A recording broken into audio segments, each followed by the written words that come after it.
And it goes a little something like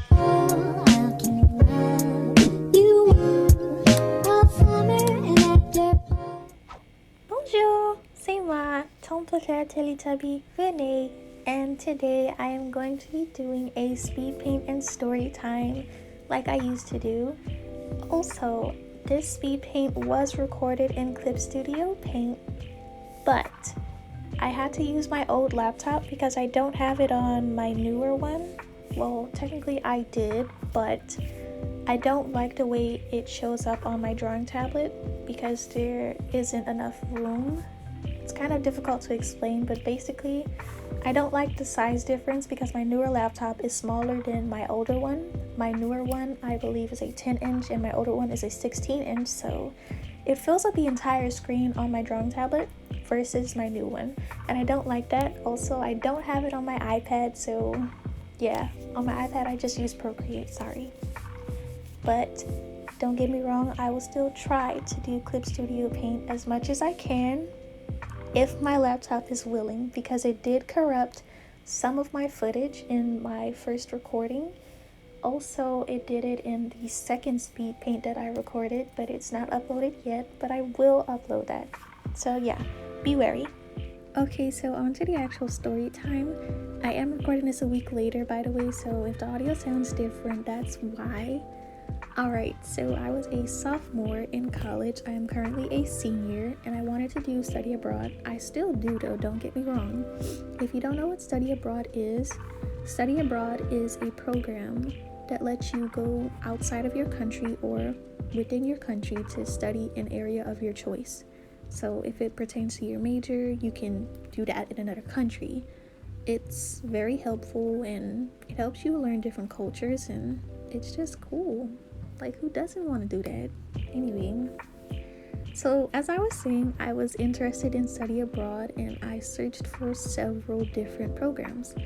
Mind you, I didn't actually do research on these programs. I was just like, okay, which one can I do? Because my university now doesn't have any, I believe they don't have any more study abroad programs or like a wide variety of them. Of course, we don't have any now, but this was about 2-3 years ago before the panoramic happened. I'm not gonna say the word, don't want to get striked or anything. Needless to say, I still found one. I didn't do any other research like, is it a scam? Is it worth it? Da da da da. So, your girl went to the website. I put in my name, I put in my university, I put in what area of interest I was looking for. Also, if you did hear dogs, that's my neighbor. He has a house full of dogs just dogs. No furniture, just dogs. Sorry. Back to the story, right? So after I had submitted my information, I did get an email about a day or two later asking when can we set up a call, a phone call. So I told him when I'm available, and then we had gotten on the phone. I believe it was like, this was all happening really fast, like it was very linear. Mind you, I believe I had signed up for the one for next fall, I think. I don't remember because I don't have the receipts, like I stated earlier. If I did, I don't really remember. I had to delete basically my entire mailbox and my phone because I ran out of storage. RIP. But yeah, so we got on the phone, we confirmed, okay, you want to go study art. I had picked New York, by the way. You want to study art in New York, is that correct? And I'm like, yeah. So I'm thinking maybe it won't cost that much if I pick somewhere, in my country. And plus I've never been to New York, so I'm like, okay, this should be interesting. Cool. Little did I know, my total came up to about $2,000, but they were promoting the quicker you signed up and the quicker you had put your payment down, the more grant you could receive, right? So I'm like, okay, well, since they said they're gonna help with housing fees, they're gonna help with my flight out there, I'm not gonna worry about it too much. Now, after we had gotten off the phone, I received another email asking for another call.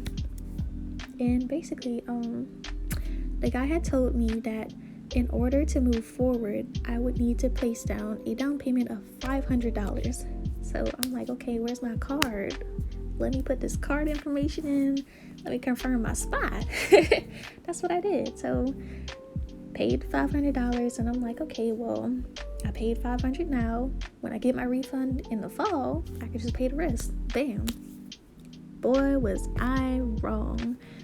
See, not reading really bit me in the ass because I should have read their rules and regulations, right?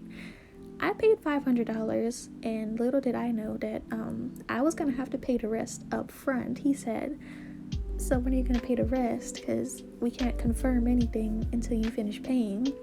And I'm like, I can't do a payment plan. We can't put it on layaway. Like, no. They were serious. They were like, no, you got to pay the entire amount in order for us to confirm it. No payment plan. Pay up front. And I'm like, I don't have all of that right now.